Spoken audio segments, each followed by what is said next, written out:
Hey everybody, make sure you hit that like, share, and subscribe. We got a special guest, first time on the show. We got Rudy Sarzo with us today. Now, you may recognize him from Quiet Riot. He's also been in numerous other projects such as Ozzy, and we also have White Snake. Can't go wrong with anything. Rudy, thank you for coming on here today. Where'd you get that White Snake shirt? I got that online maybe 10 years ago.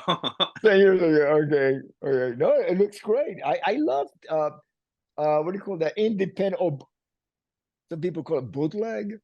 I like to call it independent graphic designers because they come up with different, like Came up with some cool uh stuff. when the band is working with an actual merchandise company, they have their own designers, and sometimes it gets repetitive. Like they'll use kind of like sort of the same design for different bands that they might make some merchandise for. Because if they see that a certain design works, they're just kind of like recycle the design with different band names, right? Not exactly, but kind of like borrowing from it. Whereas bootleggers, they'll come up with like really outside the box stuff. And I just love that. It's something different. We wanted. Yeah. Oh, I love all kinds of merches, but well, these are official. These came out a few weeks. I got this a couple days. Yeah. Mm. But on that stuff, I want to say that now you're coming to the Hard Rock in Tulsa. This is your second time there, correct? Before I joined the band, the guys played there before I came back. This will be my first time Oh, there, first I time. believe. Yeah. Yeah. Yeah. Yeah, it's a really pretty venue, and there's all kinds of memorabilia inside. We want to tell people get the tickets to it; they're still available. And now, who is opening? Are you guys the headliner, or is Brad the headliner? Oh no, with Stephen Piercy? Yes, Oh yeah, no, Stephen is the headliner. there you You go. know, uh it's the way I look at it, it doesn't matter who goes on first from our own collective consciousness in the band, because what's really important is to represent the era that we come from. There's a because that's our audience. Of course, the audience is of a certain age that they might bring their kids or their grandchildren with them to the show. So they get exposed to the real deal that we were back then. Because, I mean, whether you're what, no matter what band from the 80s you're watching, especially from the Sunset Strip, we're still at it pretty much the way it used to be back, 40 years ago. We're not phoning it in. What you see on stage is really us playing it the way that we played it back then. So it's to me that is the most important thing, that the whole package is strong and we go out there and deliver 1,000%. you know, we don't settle with 100%. That's not enough. We got to give them 1,000%. So everybody goes back and says, yeah, I miss those days. Hey, speaking of 1,000%, something amazing Donnie is putting on Retromania. How excited are you for that? Oh man, I just can't wait. And especially it's in Branson, right? Yes. Yeah. I love playing in that area. I mean, and I'll tell you why, because it's considered the Las Vegas of the Midwest, right? And the fact that so many acts go through that area, people can get a little bit jaded. So we got to give them 10,000%. And I just love the challenge. Well, I'm excited to see you. I know the fans are going to be excited. We're going to have links below today, down there below for that as well. And I want to say, how is 2024 going for you? I'm blessed. I'm blessed to be here. We have about 50 more dates left for the year. And I just, every time that I play one, I go, oh, okay, well, we're looking forward to the next time we come back to the same town for 2025. So, it's just, uh, I we're in a tunnel. I don't see the light at the end of the tunnel. We're still at it. We're still going strong, and it just keeps getting better. Some people complain about when fans are videoing them performing. I love it. because I know that's going to wind up on social media, and I get to watch myself perform, because by watching myself perform is how I can tell if what next level I got to take it to. We used to do that. We used to do that back in the 80s. We will video all our shows.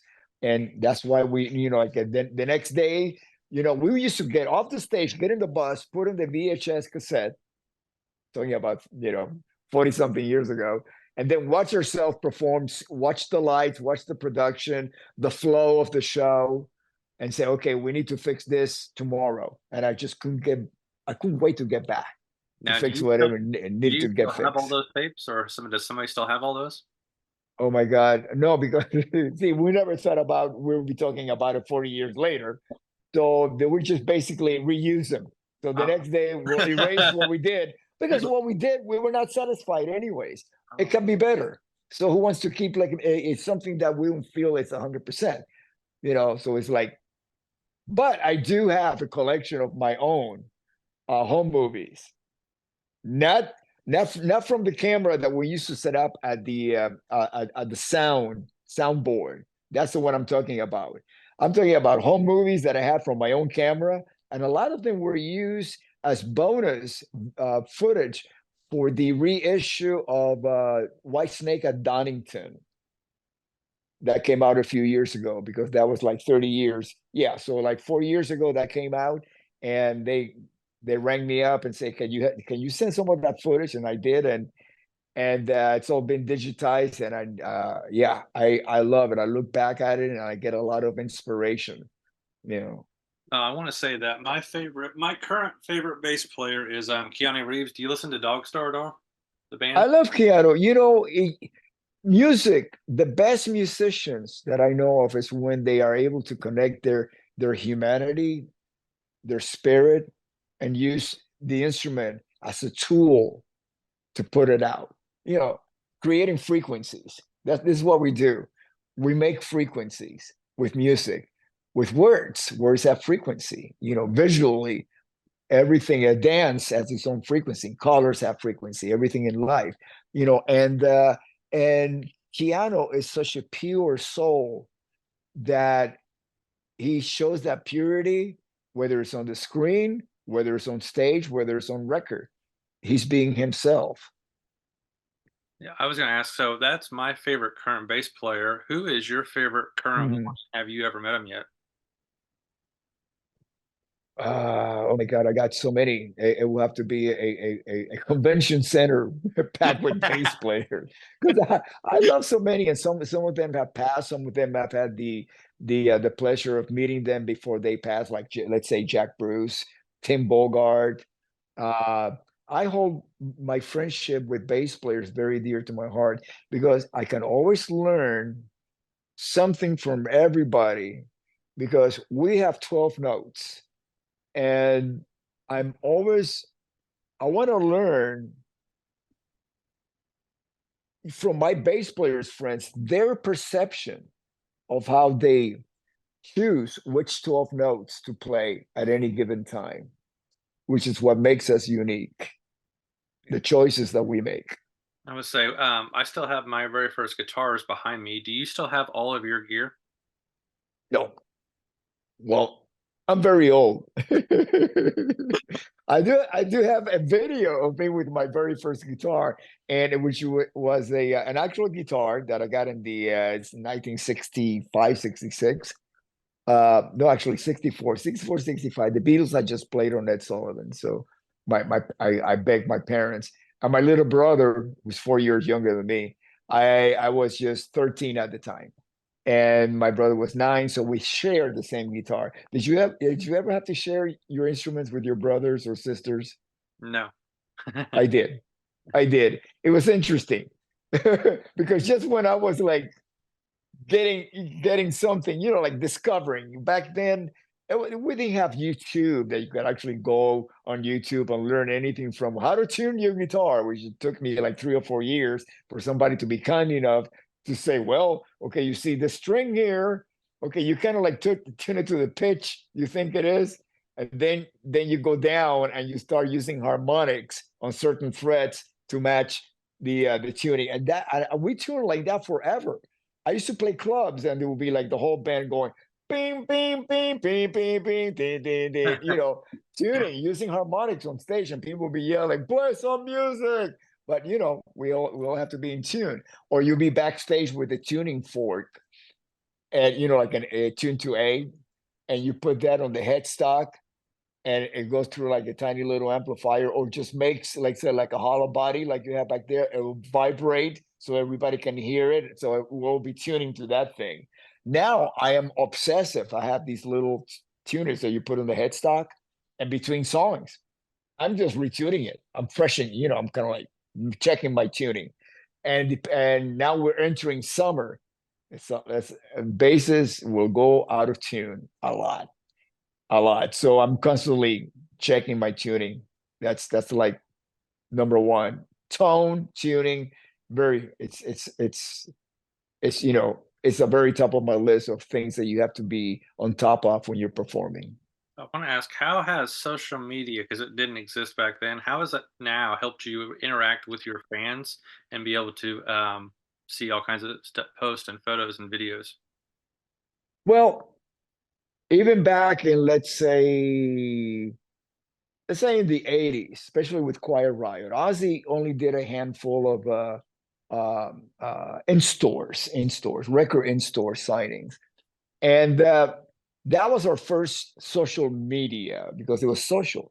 We would arrive at any given city, and before sound check for that night's show, we would go straight to the mall that had the record store that were waiting for us. We sit at a table, and we sign records and body parts. We aim to please, and then we'll do that in every single city. Okay, so that was one way of communicating with your fan base. They will tell you things, that what they like, they didn't like, or whatever. Okay, and then when the internet came out, it was a little bit different.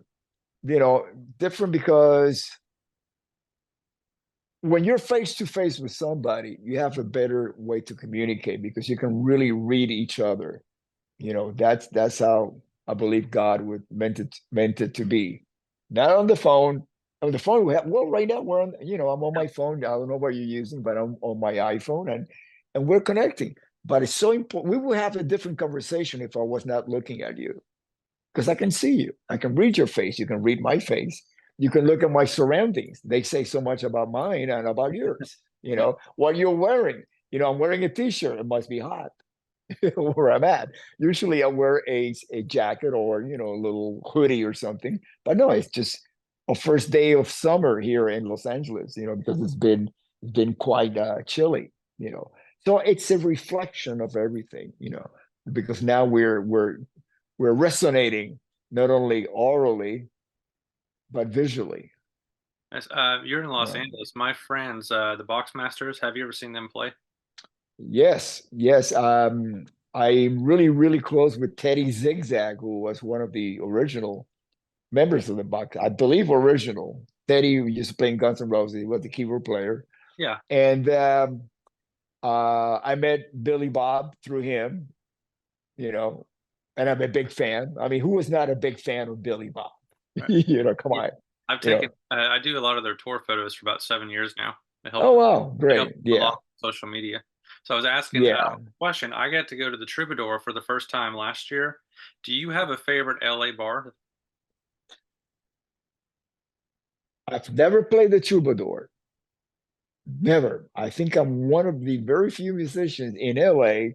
And I've lived in LA since, well, I first started playing LA regularly in 1978 with Quiet Riot, the Randy Rose era of the band. And they had played the Troubadour before I joined the band, but after I joined the band, it was mainly the Whiskey and the Starwood. So my favorite right now, which is the last great club standing, is the Whiskey a Go Go, and the history in it. I mean, I stand on that stage, and I can feel it, because I used to play there with, I can feel Randy. It's one end, Kevin is in the middle, you know, myself. It's like a time machine. But then again, I can do that in once the music hits, I connect with it, and I'm time traveling. It's always now. It's now in 1978, or it's now in 2024. I would want to, most important thing, your book, we want to plug it. Off the Rails. We want to tell your fans to get copies of it. It mentioned that you kept a daily journal. Do you still keep a daily journal? No, now okay. I when I first joined the Ozzy, I had never really made a living as a professional musician before. I was a musician, but I had other jobs that did the took out taxes and Medicare and stuff like that, Social Security. So this time, my family's accountant said, you know what, you should a keep an account of where you're at, all your expenses, and keep notes where you're at, so you can use that when you're filing your taxes at the end of the year. Because as a professional musician, I could now, anything with if I bought a guitar, that's tax deductible. Musical anything related to my job as a musician. It still is. So that was the original purpose. It wasn't because I thought, well, 20 something years from now, because I started writing that book in about 2021, 22. So 20 years later, which is not really a long time at all if I think about it. Uh, I had all these resources of like notes and places that we actually were at, because I could never. I have every single touring book, to give you a tour book. Back, we don't do that currently, but back then you would go on tour. You would leave the house, go on a tour bus, and just head out and be gone for a few months.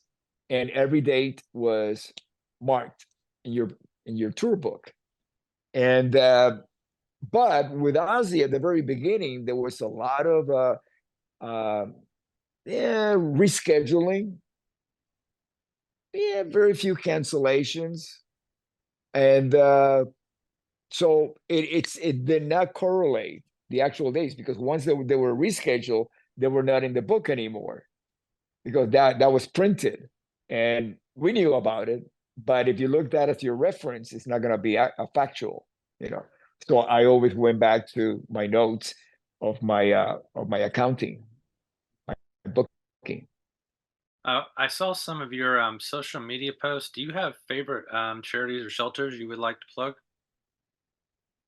Not really. I mean, oh my God, just go to your local shelter. To me, it's global. I do global shares, but for people who are in a certain town or a certain area, just think locally. There's plenty of fur babies. Mine is usually around here, but my wife is cooking. It's dinner time, so she's in the kitchen. But baby Willow will be asleep somewhere right here.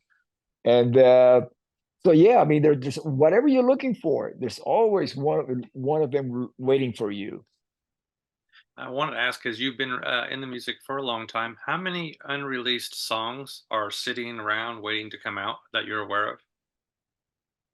Good ones. Anything? No, see, that's the reason why they're not released. Because you have to have like kind of like you know, a level of professionalism that you want people to hear the music. I am not really a big fan of hearing outtakes, because it's an outtake for a certain reason. And usually outtakes are released after certain artists have passed on, so they have no say so. So somebody in the industry would say, well, we got these outtakes, let's put them out there because people are going to buy them. That's not fair for the artists that say this is not me, this is not good enough. So no, really, I have stuff. I do, with some really great players. Like I had a band with John Five when he was 19 years old, and we were signed to Giant Records. And I have all the demos, but there's no way I'm going to release them. because it wouldn't be fair to John or Richard Danielson, who was also in the band, and he's the drummer in Vintage Trouble. It's not fair to him. It's not fair to me. Not fair to anybody because we never went in the studio uh, with a real producer. We were signed to a label, but we never got to that level because we were more of an arena band sound, and then grunge happened. So we kind of like we tried to make some adjustments and to our style of music, and it just did not work out. It was not organic, and we just walked away from it. I was gonna say, with AI helping as an example for the song, the new Beatles single that was released, how do you see that in the future with musicians on some of their newer songs and other unreleased songs? That is a really great question, and that it's a hard question to answer for me because I have not heard the song originally before AI got a hold of it. So I can't say how much AI really contributed to it. I can't. Maybe somebody out there can say, give you that answer, based on this is what it sounded like before AI came into the picture, and this is what they fix, and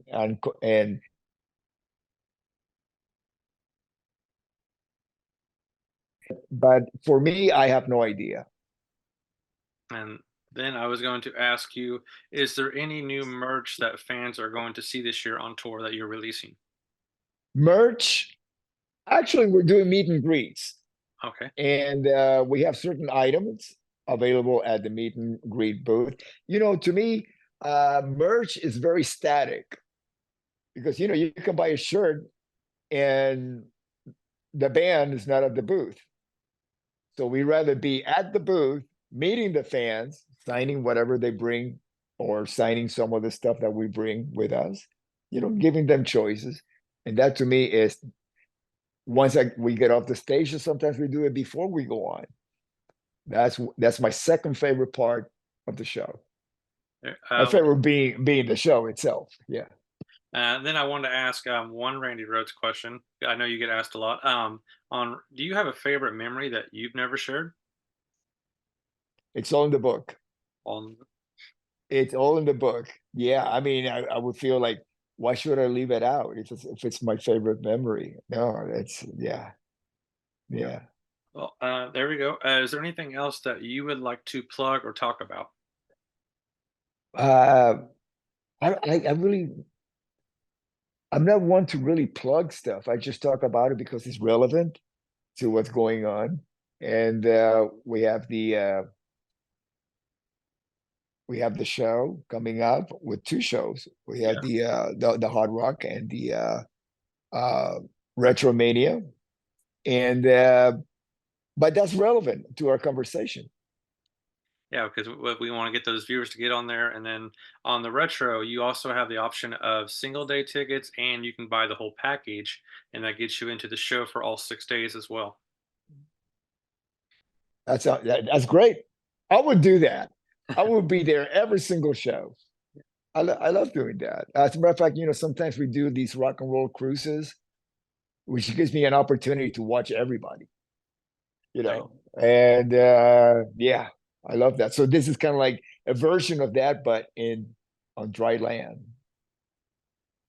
Yeah, yeah. Or are we going to be, or is there going to be a floating stage or something? Because I've done shows like that in that area. No, actually, that's actually how Donnie came up with the proposition. It's think of a cruise, but only on land, and you have all the Yeah, attractions to go with it. love it. Yeah, and then he also had, I think he has it locked in for 3 or 4 years. Fantastic.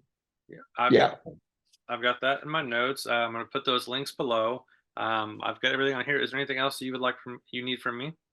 No, you've been great. You hit all the boxes. Yes.